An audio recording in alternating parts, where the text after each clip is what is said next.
All right, we've come to the end finally. Again, the Van Halen ranking series is done. Now I compile and put it out for the masses in one video, long form. And before we get to my ranking, make sure you like this video, subscribe, comment down below, tell me your rankings of the Van Halen studio albums. I'm excited to see how many people see this compared to the individual videos. Just like my Kiss series, the individual videos, 50, 100 views, whatever. And then now the full ranking has like almost 10,000 views. So I want to see the Van Halen one blow up like that, because my Motley Crue one is still kind of just hovering in obscurity, which it's fine. It's part of YouTube. You find these videos randomly, and I'm okay with that. But I'm glad you're here. And all the people here tonight.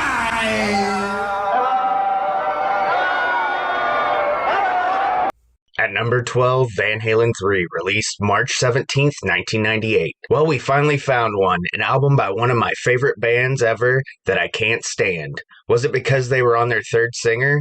Not sure about that. I love Gary Cherone. And I'll say this, here and now, much like Sammy Hagar, I love him and his voice, but not in Van Halen. I think Extreme has some really great stuff, including their newest record, 6. The whole time on this record, it sounds like he's going for a middle-of-the-road blend of Sammy's high singing and Dave's kind of without care talk singing. I'll lay most of the blame, though, on two things. Mike Post, the producer, who had no business on this because he was really only known for TV themes. Second, to me, it just doesn't sound or feel like Van Halen. No harmonies, really, or very few at least.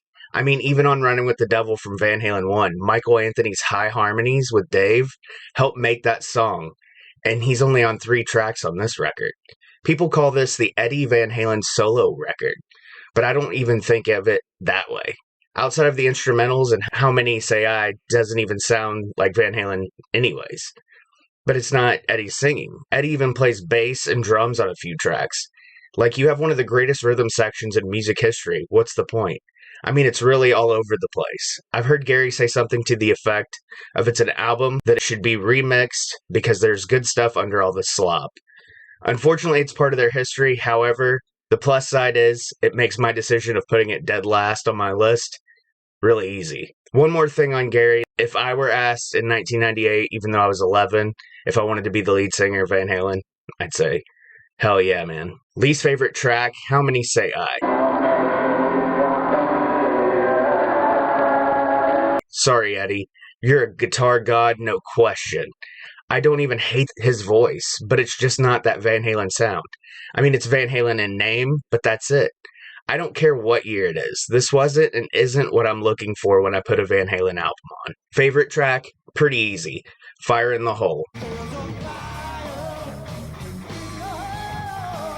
It's the closest thing to classic Van Halen, be it Dave or Sammy. There are harmonies, and it helps when Michael Anthony is a part of it, clearly. It's got a cool riff, a grooving bass line, and of course Alex is doing his thing. Gary's voice is clear and audible. It's not a great Van Halen song by any means, but hey, on this album, beggars can't be choosers, and I won't skip it. Plus, it's on the Lethal Weapon 4 soundtrack, and it got a video, so that's a plus, I guess. Honorable mention, Year to the Day.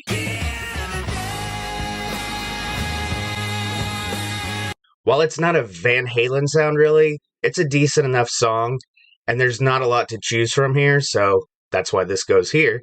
It's long and proggy, which is cool. Scorpions, Whitesnake, and Queensryche vibes. I do like the chicken picking from Eddie. When the band kicks in and Gary goes up, it's not muddled by everything like everything else on this record. They're not trying to go over him. Let him sing. Balance. At number 11, Balance, released January 24th, 1995. Even though it landed at number 1 on the Billboard album charts, and it is a fantastic sounding album produced by the late Bruce Fairbairn, it definitely has its flaws. While I stated in the previous video, and I'll say it again, Eddie Van Halen is a guitar god, but 3 instrumentals hurts this album. Not saying that they aren't cool, it's just too much, And while the band was on the verge of being Sammy-less, I don't think that helps. They still managed to put out a decent record, though. It's not a bad album, but it's just not a great Van Halen album. If a song like Can't Stop Lovin' You was a Sammy solo song, I think it would be more understood and more widely loved. I personally love the song, but I try not to think of it as a Van Halen song. The opening track, The Seventh Seal, is a killer song, even though I could do without the monk chant. Again, sound-wise it's good. Sammy sounds great. Great tone. Eddie's tone is incredible. Great harmonies from Michael, and of course, he and Alex play like they're one person. That rhythm section is always tight. It always has been. It's a sign of the times being a much darker, grittier album, which is the main reason it is so far down on my list. But it also gets my attention as a Bon Jovi fan, as well as a Van Halen fan, because it reminds me of These Days, the Bon Jovi record from the same year. And Van Halen just happened to open for Bon Jovi in Europe on 20 dates of the These Days tour. And while seems like to Van Halen fans, like it's a knock on Van Halen for opening for Bon Jovi, but they have to remember, and we have to remember as Van Halen fans, but I'm split. While they're not headlining, Bon Jovi is like crazy popular in Europe and still is. Least favorite track? It's hard to pick because it's Van Halen, well, Van Hagar. But I'm going to go with Big Fat Money. It's just too damn wordy. It's fine musically, but it just doesn't fit the Van Halen sound or record. Favorite track? Can't Stop Loving You, notwithstanding. Because, like I said, I don't think of it as Van Halen.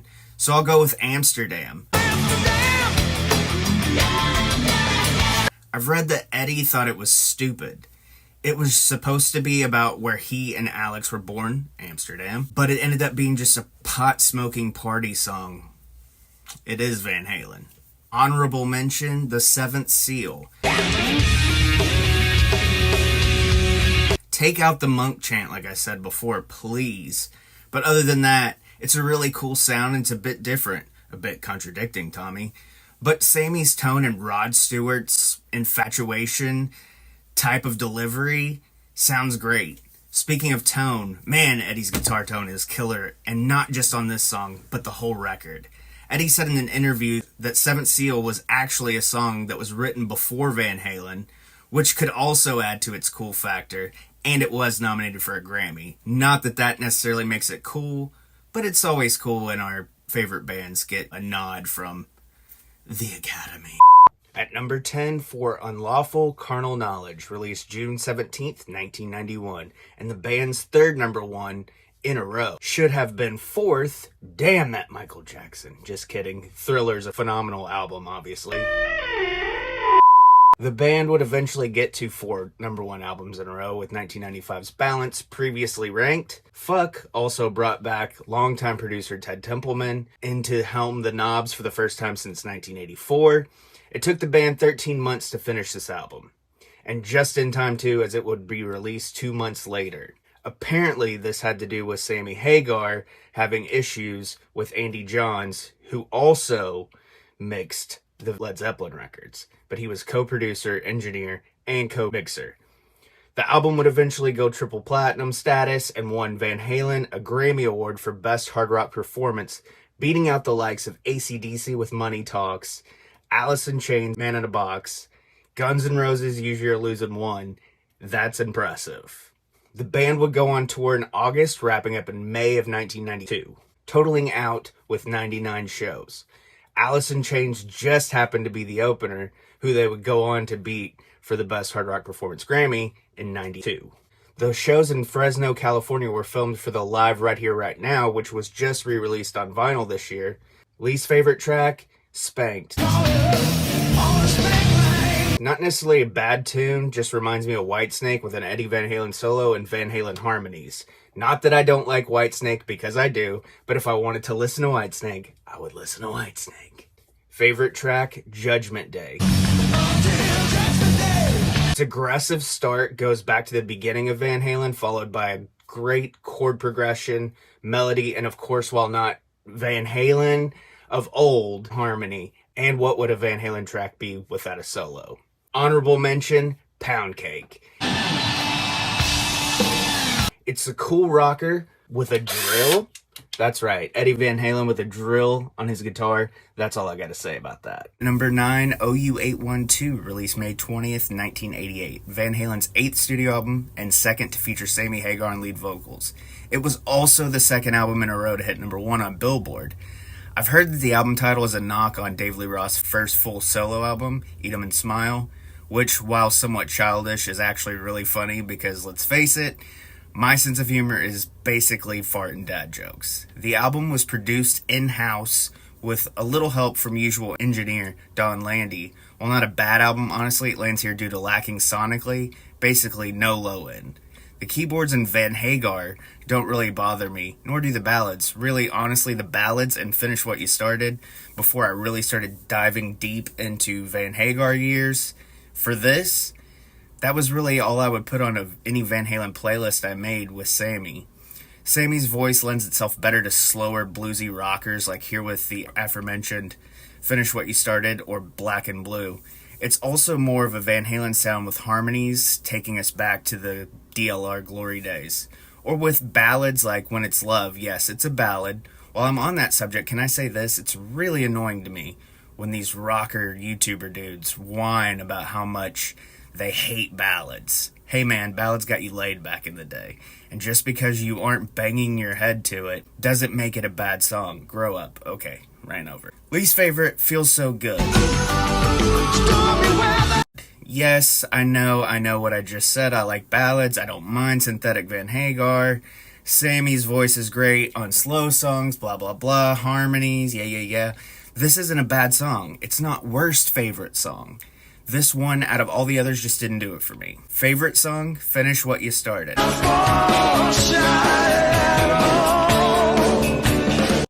Opening with a bluesy chicken pick riff that's rhythmically takes us through the song.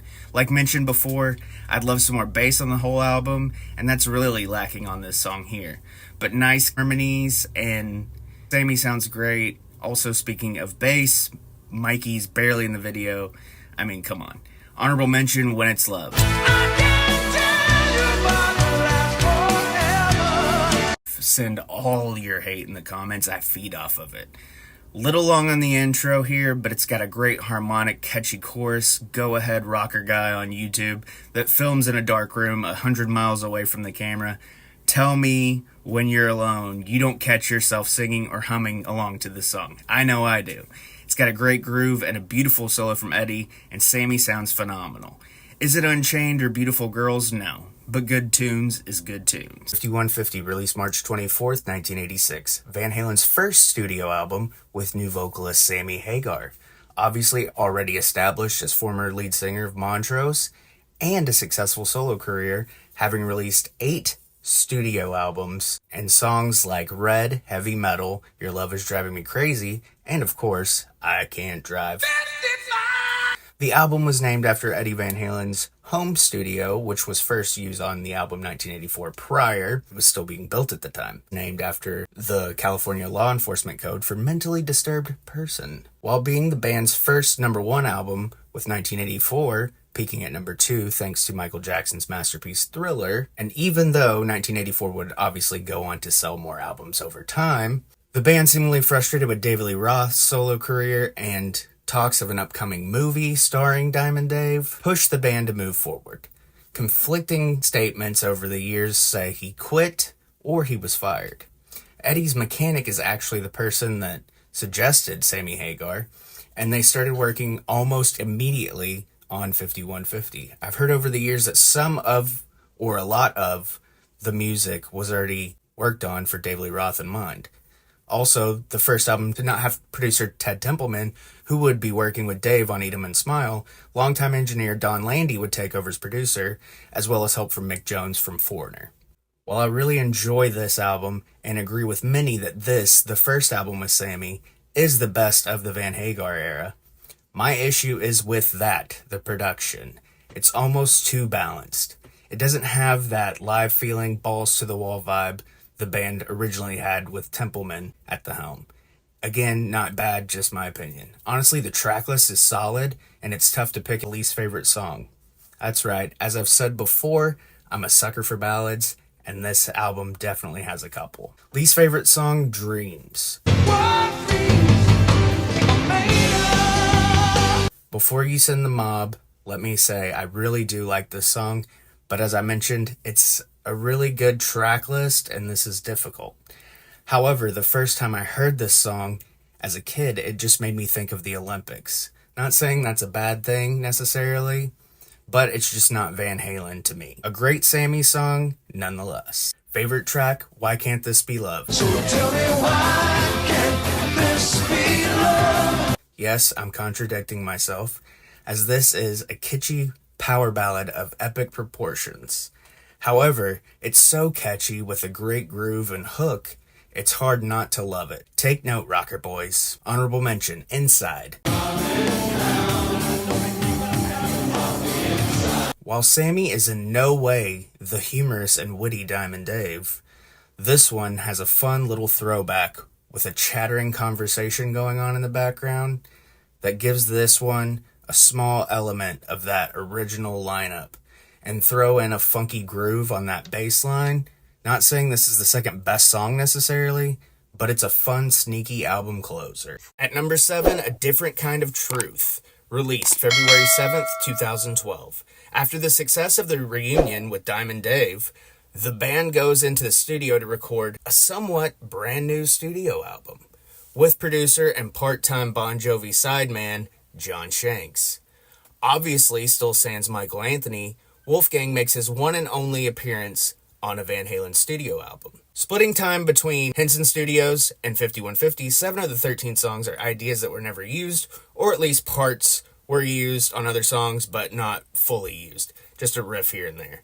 Some of the songs that were used are from basically what was a secret attempt at a Diamond Dave reunion in 2000. Wolfgang was instrumental in not only the album, but the entire reunion. He, now in the studio, was earning his wings by helping in production. While personally I hear generally positive reviews from fans on this record and others online, most of the hate leans towards the single Tattoo, which was released January 10th, 2012, with an accompanying music video. She's the Woman was also released as a single, met with a better reaction by many fans as it had more of that classic Van Halen sound. While it's been removed from streaming services like Apple Music and Spotify due to the Diamond Dave not liking it factor, you can still find it. Hey Dave, give us a break. One break coming up! Least favorite track, Bullet Head. Bullet head, I'm moving to your crazy dead. I don't even mind it really. The music is fantastic, but I'll give the Dave haters this one. It's just kind of all over the place lyrically. Favorite song, Tattoo. Housewife to bombshell in the time it took to get that new tattoo. I think it's a catchy earworm. I don't understand why people hate it. It's weird, but I had to look up what the hell a mousewife was. It's a housewife that spends a lot of time on the internet apparently, so now it makes sense. But regardless, if you dislike it, I think it's a catchy hook, and I catch myself singing it constantly. Honorable mention, Stay Frosty. I'm still fighting. God is love, but get it right. Stay frosty. As a huge fan of Ice Cream Man, it's nice to have a sequel finally to a classic Van Halen song. Also, a term I would like to hear used more often than "Let's go!" This album has a bunch of covers, and that's a lot of why this album gets put down here, but it's not that the covers are bad. The covers are great. And you might be wondering why they did so many covers. It's because they were on the road. The Fair Warning tour lasted forever. They just didn't have any time to write enough material for a brand new full album. I guess they could have done an EP, but I mean, that really doesn't... It's not Van Halen. And Dave loved doing covers. The band, even Eddie, liked doing covers. And it's been said that they really had a good time doing this album. Pretty Woman, obviously, all-time classic, Roy Orbison. How a hard rock band can take a song, an old, basically now a standard, a traditional song, and turn it into this big, huge, powerful, heavy rock song. And Eddie Eddie's guitar work on it is amazing. The video is so weird. One thing they do almost better than anybody that ever recorded covers, I mean, other than probably Elvis, was they could take a song and they had the ability to make it their own. And that's just the musical genius behind the band Van Halen, not just Eddie Van Halen, but I mean, they're all, you know, in their own right, a musical genius. Big Bad Billy, Sweet William Now. The band had Eddie and Alex's dad, Jan, on that song to play clarinet. It's crazy. When it was initially released, obviously it had mixed reviews. Some people loved it because of the cover song. Some people hated it. They released Pretty Woman early, and that was kind of like the label like chomping at the bit for them to be like, okay, just put an album out. We don't care if there's covers on it. All that being said, least favorite song, Big Bad Billy, Sweet William Now. Big Bad Billy, Sweet William Now.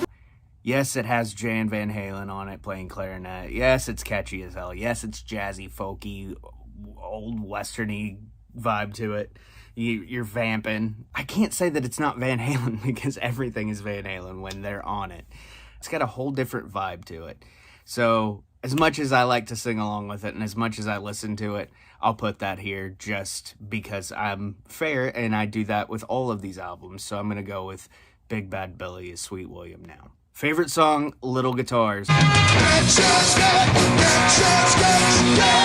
mean, what else can I say about this song that I think everybody who's ever done this has said about Little Guitars? I think it's one of probably my favorite Van Halen songs, honestly. It's just so catchy.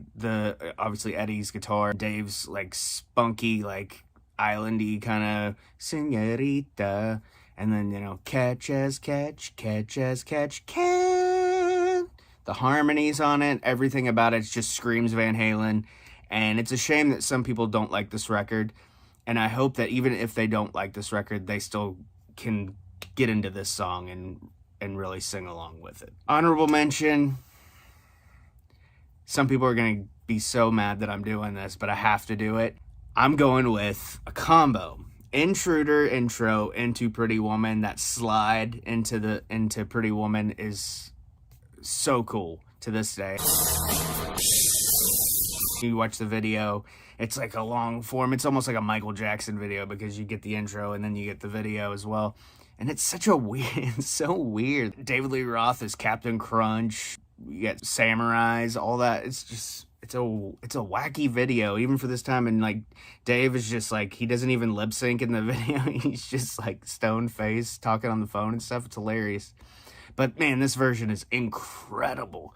And I've seen, you know, bar bands forever do cover Pretty Woman. I've sang covers of Pretty Woman before. And, you know, even seeing them in 2008, I thought this was one of the highlights of the night for me because I love the original. Roy Orbison was amazing. He so vocally Roy Orbison is just an insane talent. Was an insane talent and had so many hit songs. But yeah, I saw Van Halen do it. I've seen Bon Jovi do it. Both great versions. But, you know, Van Halen nailed it on this record. Number 5, Women and Children First. So I'm going to do this a little differently than previous videos now that I've started doing the vinyl hauls every week. I don't want to do a scripted video where I just kind of give a background detail. You can go on Wikipedia if you don't know, or you can find a Van Halen documentary to watch and find out information on these. I want to give more of a personal view on these albums, which, I mean, that's included in the scripts that I've typed out in the past, but I feel like doing it this way, it feels more intimate, more one-on-one between myself and you, whoever's watching this. If anybody's even watching this, maybe you just have it on the background and you're just listening to it. So this album was released March 26th, 1980. It is the band Van Halen's third studio album after Van Halen 1, the debut, 1978, Van Halen 2, 1979, and then Women and Children First, aired in March of 1980. They had toured the world and elsewhere already at this point, and I think especially with the first album, it was really raw. It didn't feel, you know, as poppy as maybe Van Halen 2, which I haven't ranked yet, but it'll be coming up shortly. And I say Van Halen 2 is kind of more poppy because Dance the Night Away, which I love that song. This kind of feels like you're going back to the debut, and a lot of that has to do with a song like Fools. They were already doing that live. Take Your Whiskey Home, stuff like that had already been done before Michael Anthony joined the band. Loss of Control, Take Your Whiskey Home, Could This Be Magic, and A Simple Rhyme was another one that was done before Michael Anthony joined the band, and then they re-recorded and switched the lyrics up a little bit. This album goes back to Van Halen 1 in a way, with the grit and the almost more bluesy vibe to it. Not that Van Halen has like a ton of blues influence in the feel and vibe of it, but it's there. There's an underlying blues feel to it, and I think that has a lot to do with the way Eddie plays, the lead with the rhythm in the rhythm section, and just the way the band just all vibes. But it's also got that kind of Motown vibe with the harmonies and everything. So Van Halen is a mix of everything and still being its own thing, if that makes sense. Probably doesn't, but whatever. You can tell me in the comments it doesn't make sense. I think it makes sense. The first single, In the Cradle Will Rock, which starts the album off, it's got that cool keyboard synthy to open, and then it kicks in. Everybody wants some. Everybody knows the song. Everybody likes the song. It's on the radio a lot. Fools, underrated song. I think this one got overlooked for a long time. I know diehard Van Halen fans obviously know this song, but for the common folk, I think Fools gets overlooked. Romeo Delight, great song when I got to see him in 2008. Romeo Delight was obviously on the set list. Great song, great live. Tora Tora, instrumental. Loss of Control, bit weird of a song, but cool. Take Your Whiskey Home, love it. Could This Be Magic? It was like, it almost feels like it could have been on Diver Down, which would come later, but I've already ranked it. It was the last one. It was 6. And then In a Simple Rhyme, close out the album. Go back to the way I used to do it. Favorite track on the album, Take Your Whiskey Home. I think it is just a hodgepodge of kind of every influence that they had as a band. They just kind of put it in a blender, and Take Your Whiskey Home is what we got out of it. That was the finished product. Cooler guitar solo than I remember. Started this months ago, and really like tuning in to all aspects of the sound of these records, but a way like vibier guitar solo from Eddie than I remember. Least favorite track, I mean, these last 5, this is like almost impossible. I mean, there's not really a Van Halen song that I dislike until obviously the samey stuff, but if I have to pick one, I'll go with Loss of Control. Just because it's kind of weird. I mean, it's still cool. I like it. But out of everything else, and I don't want to pick Tora Tora because I actually think that's a really cool instrumental. Yeah, probably Loss of Control just because it's just so different from everything else that they've done. And then honorable mention, like I said before, something that's not a hit. It happens sometimes. But here I'm going to pick something that I think it's been overlooked, and that's Fools. That constant riff, that dun dun dun dun dun dun with the bass and the guitar just so synced in, and that rhythm section you get from, I mean, Van Halen is just so good when it comes to just rhythm sounds. And then you add Dave on vocals and screams and just being, the life of the party, the hosts of all hosts, and then you've got Edward Van Halen ripping solos and just rocking the lead guitar as well as rhythm.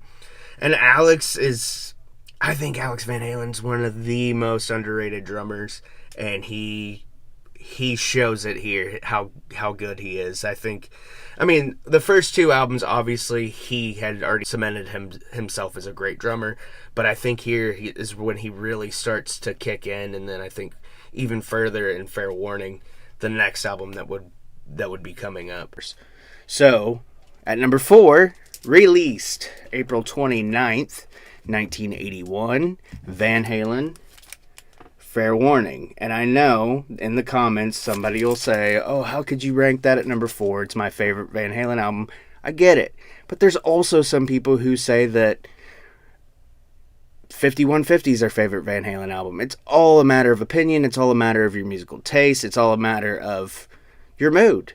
And today, I'm putting Fair Warning at number 4. Before we get started, like this video, comment down below your rankings.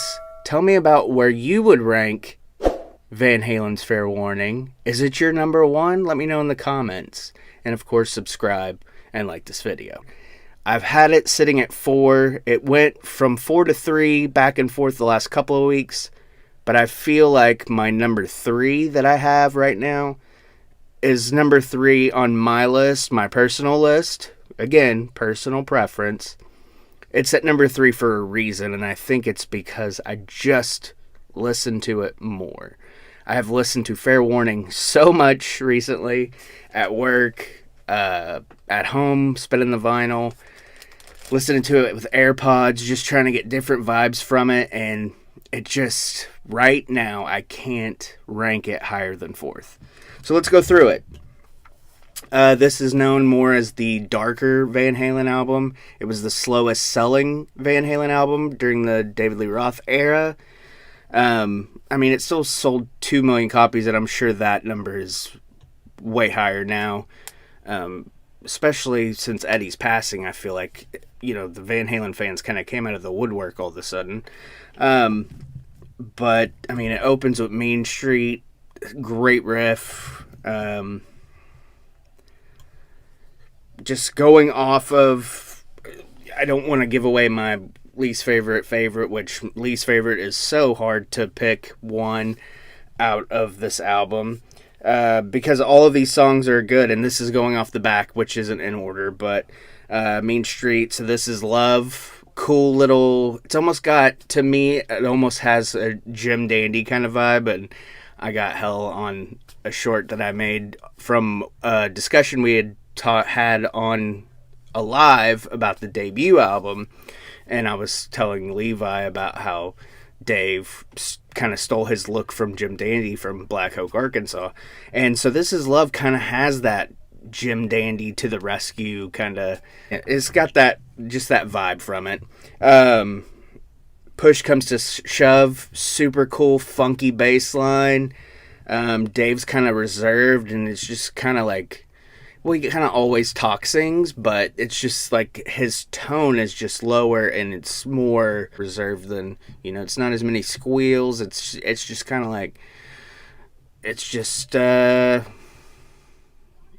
of like whisper talk singing. I don't know.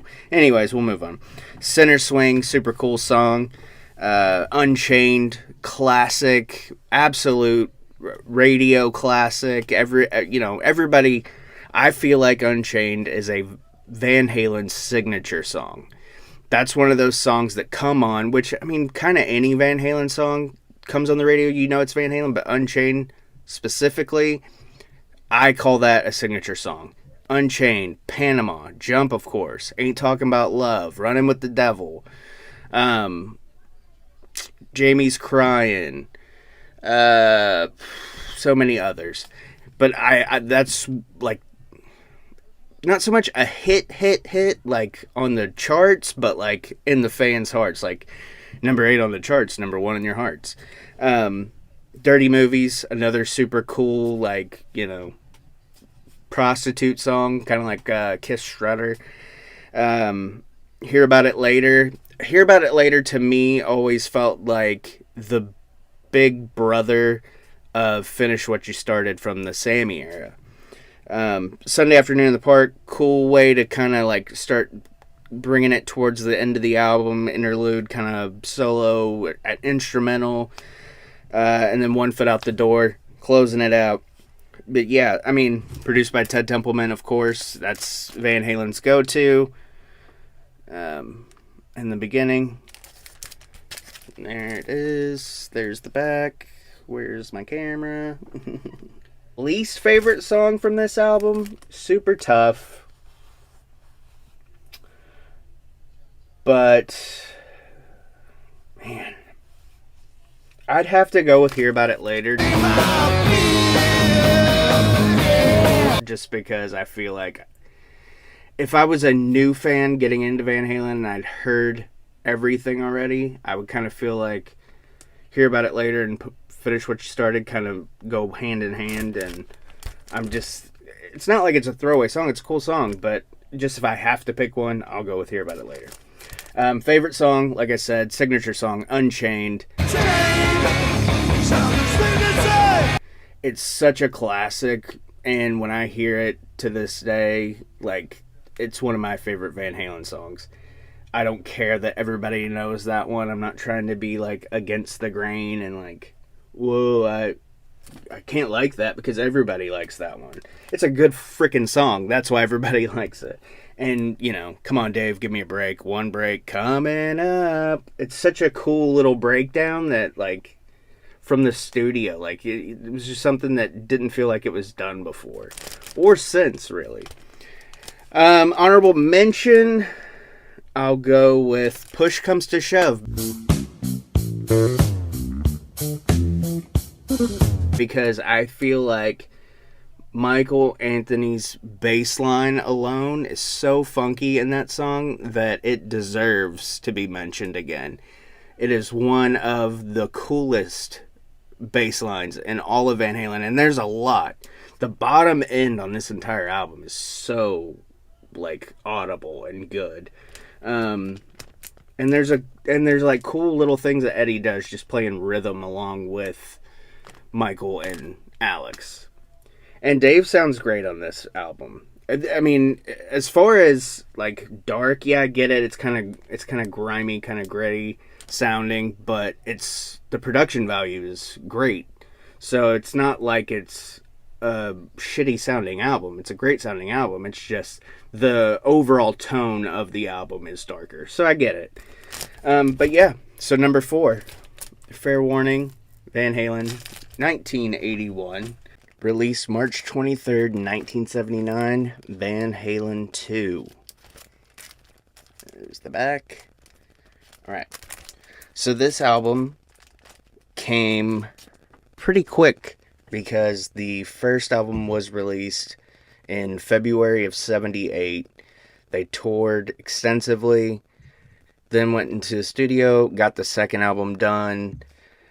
And I mean, 1 and 2 kind of, you can kind of listen to it back to back and nothing really changes other than the fact 1 gets so much love because it's a lot of those kind of got first pick. The debut, they had so many songs already written and ready to go, and they played a lot of the second album, it seems like, on that first tour, but obviously they weren't, out yet. But the first album gets first pick at what songs go on it, and then the second album kind of gets what's left, the quote-unquote leftovers, plus newly written songs. Not for lack of good material, because this record, I know of at least 5 to maybe even 10 people off the top of my head that I've heard say that this is their favorite Van Halen album. So, and I get it, because it's a good album. It's still it's a part 2. It's a continuation of the party, and you've got a pretty decent sized hit, maybe even 2 really decent sized hits on this that you still hear on the radio probably every day. If you listen to the radio or Sirius XM or whatever you listen to, you would hear these songs at least once a day. And that's Dance the Night Away, which is that fun pop rock kind of dance party song, and then Beautiful Girls, which I always associate with summer, because it seems like that was always on the radio, like either on a boat or somebody's boombox on the beach or whatever. And then you've got, side 2, I think is, and Somebody Get Me a Doctor, also on side 1. And then their cover of You're No Good, most famously done by Linda Ronstadt, which her version is phenomenal. And I actually like Van Halen's version as well. I think they did a really good job on it. I know most people are kind of wishy-washy, but I kind of like that. That's one of the things I like about Van Halen. And even though Diver Down is pretty much 70-30 covers to originals, or 60-40 covers to originals. It's fun because, especially early on, Van Halen was always doing, at least a cover and album in the beginning. And I think that's one of the things that kind of make them fun, because even now, like, I'll find myself just randomly, seeking out somebody's cover version of a popular song, from even the 70s, 80s, or even 90s. And it doesn't necessarily even have to be like a well-known band that does it. It's like anybody could do it. And I want to hear somebody else's take on it, see how they consume the song, and then also make it their own. And then, like I said, side 2 I think is super underrated. Spanish Fly, DOA. Here, I'll show you the vinyl here. Side 2, mine's got a little thing on it. Somebody's little sticky. It looks like they sold it for $1. This is probably from a yard sale at some point. But Light Up the Sky, Spanish Fly, DOA, Women in Love, and Beautiful Girls rounds out the album. That's side 2. Side 1, You're No Good, Dance the Night Away, Somebody Get Me a Doctor, Bottoms Up, Out of Love Again. So, I mean, all of those pretty well-known songs. I'd say out of all of the songs, minus You're No Good, because I feel like some version or another, everybody kind of knows that song or gets the gist of it. I'd say the least known songs, probably Out of Love Again, and maybe Women in Love. I think DOA and Light Up the Sky are both pretty well known, at least if you're a fan of this genre of music. And if you're watching this, chances are you're a fan of this genre of music, or else why would you be watching it? Unless, YouTube just suggested it and you decided to click on it because you like the thumbnail, you like the way Van Halen looks. As far as my least favorite song, that's tough. This is one of those, you just gotta pick one. So, I like this whole album. I don't think I've ever skipped a song on it, whether it be on vinyl or CD or even streaming. If I have to just pick one, I'll go with Out of Love Again. 2:49, quick, to the point, whatever. And not that I would skip it. So, I mean, like I said, just because I have to pick one. Favorite song, this is going to be so unpopular, but I got to go with Dance the Night Away.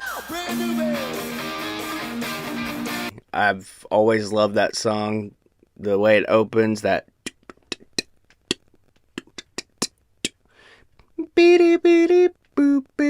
that riff is so Eddie Van Halen. I just love that song. I think it's well written. It's a good rock, pop, dance, party song. Honorable mention,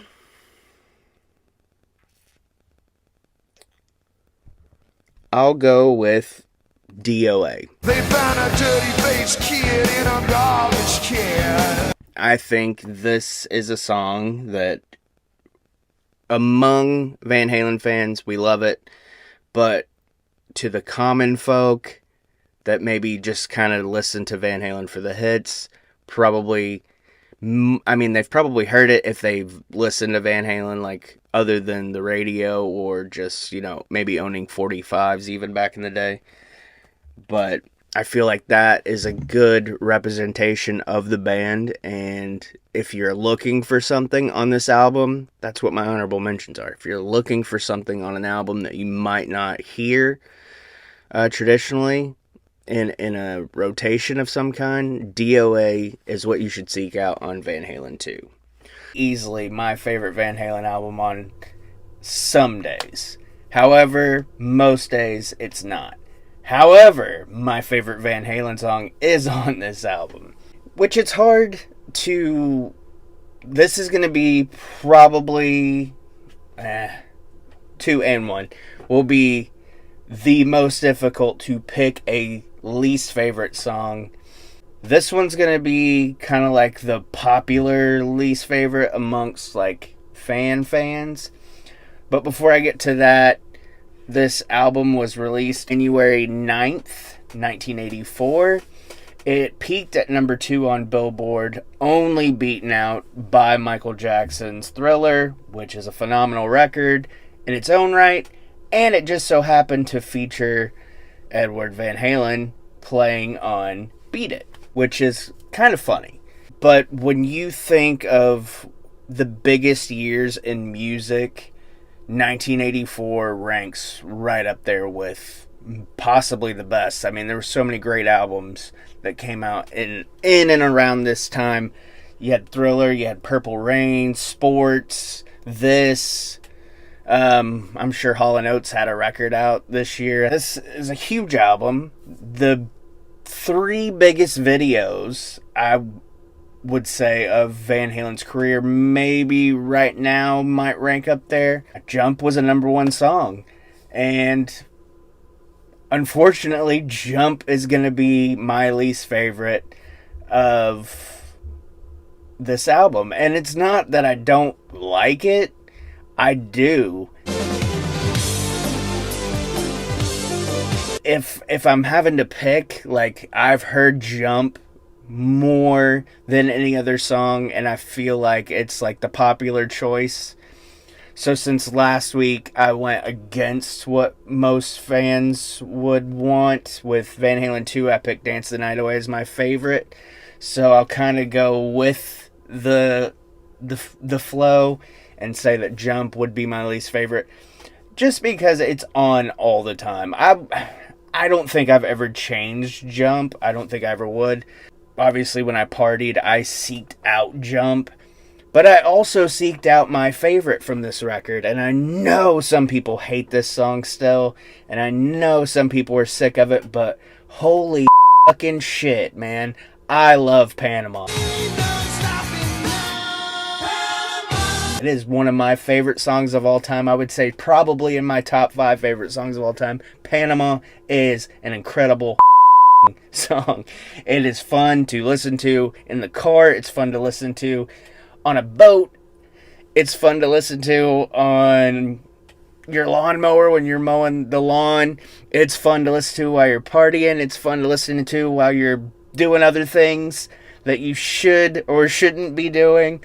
And it's fun to be doing what we were put on this earth to do. It is a great song. It is just fun from the get-go. It's an amazing, amazing song. The breakdown is one of my favorite things in a song ever. I love that in the video, the hair dryer. And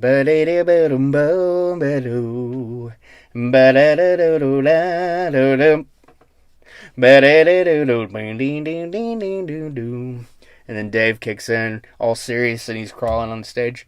I love it. That video, because, I mean, I was born in 87, but that video made me love Van Halen. I just thought it was so much fun, and they're swinging across, and Michael Anthony's Jack Daniels bass. That was cool. It still is cool, and anybody that says Van Halen isn't cool, they're probably kids, and they probably have parents that also are from the 90s or something and don't even listen to rock. But that's fine. Whatever. To each his own. Just like I said, Panama is my favorite song on 1984. And I love the less played songs. Top Jimmy, Drop Dead Legs, Girl Gone Bad, House of Pain. I love all of those songs. But my honorable mention is I'll Wait. Written or co-written with the band by none other than, I hate when people say that, but in this case I will because he's cool as hell, Michael McDonald. Yes, that Michael McDonald. I would rather listen to Fran Drescher for 8 hours than have to listen to Michael McDonald. Nothing against him, but if I hear Yamo Be There one more time, I'm going to Yamo burn this place to the ground. The synth on this song, just kind of ominous. It's got that real, like, I'll Wait always reminds me of like an episode of Miami Vice. Like, it's like, I talk about this on when we do the live shows a lot. It's like that driving in the night in LA or Miami or something across the beach, you know, that kind of like just Miami Vice. Me and my youngest have been watching Archer, so it's kind of like Archer Vice or whatever. Vice City, Grand Theft Auto, whatever, if you like video games. But it's just one of those songs. It's just like, if nobody told you Michael McDonald helped write that song, when you found out, were you surprised? Because I wasn't. Because then I was like, when I found out he did co-write it, I was like, that makes total sense because it sounds like a Michael McDonald song. The video was there. There was visual proof that this was going to be number one on my list. And I don't think it's, I mean, who cares what I think, number one, but also it's not a secret. As much as I love 1984, it is not this. This is a perfect album. Start to finish. You're not skipping any songs. If you love rock music, chances are you know every song on this album. It is not only a perfect record, it is the best. And I'm looking right at you. I don't care what anybody says. This is the best debut album of all time. Not Guns N' Roses' Appetite for Destruction. This is the greatest debut album of all time. But before I do give you my least favorite and honorable mention, make sure you like this video, subscribe to the channel. Tell me what you think about the debut album. Is it the greatest debut album of all time? Like I said. Or do you think maybe you think Appetite for Destruction's a better debut album? And I mean, obviously there have been great debut albums in rock, pop, rap, country, whatever your flavor of genre of music. But this to me is numero uno. Like Arnie. Like Arnold Schwarzenegger. Numero uno. I mean, like I said, top to finish, it's the opening of Running with the Devil, to open with your debut album with a song called Running with the Devil. That, and then one of my favorite, it's so simple. Don't, bring down, wapa, da. How iconic is that opening? And then you go into the most, it's unmatched. I don't care how many hours you've spent trying to learn Eruption, which me, zero, because I know I'll never be good playing on a guitar as Edward Van Halen, nor would I even care to even come close. I don't even want that responsibility. I would never want to ever be that good. I mean, that's just musical genius in and of itself. Eruption is, to compare this to a band that I really don't like, Lynyrd Skynyrd, Eruption is to Van Halen as Freebird is to Lynyrd Skynyrd. And I mean that because, like I said, anywhere you go, you could go see any local band, the guitar player, if they do a solo, chances are it's gonna at least involve Eruption to some extent, and they're gonna try to tap, and it's gonna pale in comparison to one Edward Van Halen. Then, I mean, you just keep going. Then it goes into You Really Got Me, which is a cover, and it's one of the greatest covers of all time. You Really Got Me, it was the first song they played when I got to see them live. I will forever love that song and this version. The Kinks version is also great. Ray Davies is a genius as well. Then you get Ain't Talking 'Bout Love, which, spoiler alert, is my favorite song on this record. I know it's an obvious choice, but it's one of those, like Panama, like Jump, like Hot for Teacher, like Dance the Night Away, and you name it. It's a signature song. Ain't Talking About Love, that opening riff from Edward Van Halen, is signature. It is the signature sound of Van Halen. You hear that, you know it's Van Halen. I mean, a kid could tell you it's Van Halen. Feel Your Love Tonight, and the harmonies on that. I can't wait to feel your, I can't wait to feel. Perfect. Good, great. It's so great. I can't say how amazing this is. I'm the one you love. Atomic Punk. It's so in your face and just unapologetic rock music. It's how am I supposed to pick a least favorite? I'm not. I can't do a least favorite on an album that's perfect. This is a perfect record. I don't care. You can say in the comments what's your least favorite song from this album. I honestly, I'm cheating my own ranking series. I can't pick a least favorite song from Van Halen 1. Can't do it. Jamie's Crying, radio, rock pop, perfect song. It was sampled by Tone Loc.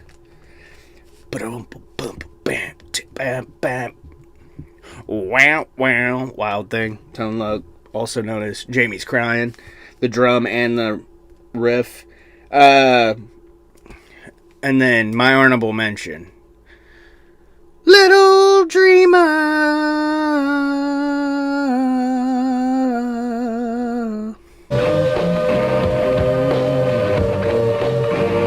When I heard that song live, I was like, holy crap, I think Little Dreamer is the most unappreciated Van Halen song. Ice Cream Man, it's fun.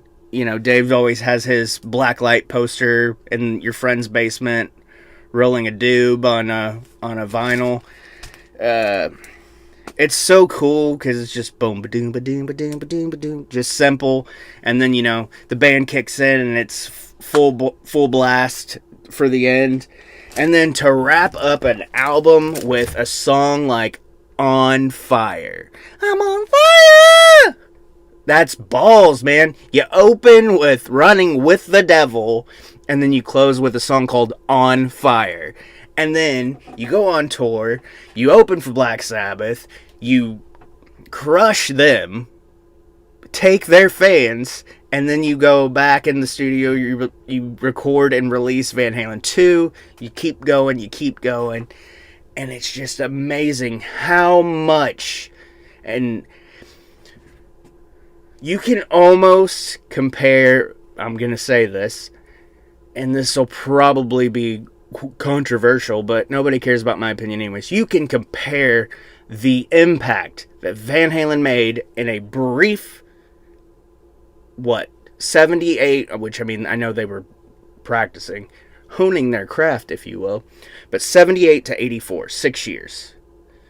In that 6 years, if Dave left and Van Halen decided to just call it quits, in that 6 year period, you can compare it to the Beatles, who, 64, 65 to 70, and you got so much great music in a short amount of time.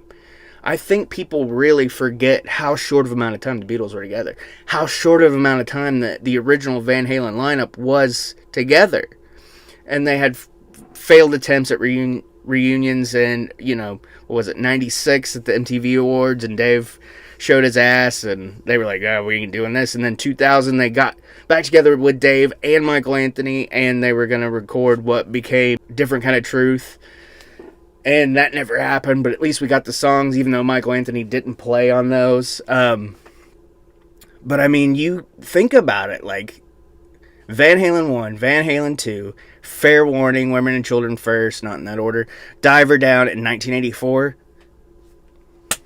I mean, I know Diver Down has a lot of covers, but the Beatles had a lot of covers too. Think about that for a second. I mean, a lot of their songs were what they were hearing, the blues songs, and same with the Stones, blues songs and all the rock and roll from America they were hearing with Elvis and Jerry Lee Lewis and Chuck Berry and Little Richard and all those great timeless artists. a lot of covers. Van Halen did a lot of covers too. The original lineup was only originally together for a short amount of time. It's kind of crazy when you think about it that way, and it just kind of clicked. I mean, obviously I don't do scripts anymore. I don't feel genuine doing them. It makes me uncomfortable. I'd rather just talk. And just like last night, as soon as I stopped filming the video for 1984, I'm like, I didn't say that. I should have said that. Didn't add that. And it's always like, but leave them wanting more, you know? Leave myself wanting more. Because then, you know, in a few years, if I want to redo my Van Halen ranking, which I don't think I will, but who knows? My musical taste could change again, and 1984 could be number one. But, again, subscribe, comment, and of course, tell your friends, tell your enemies, and I'll see ya next time.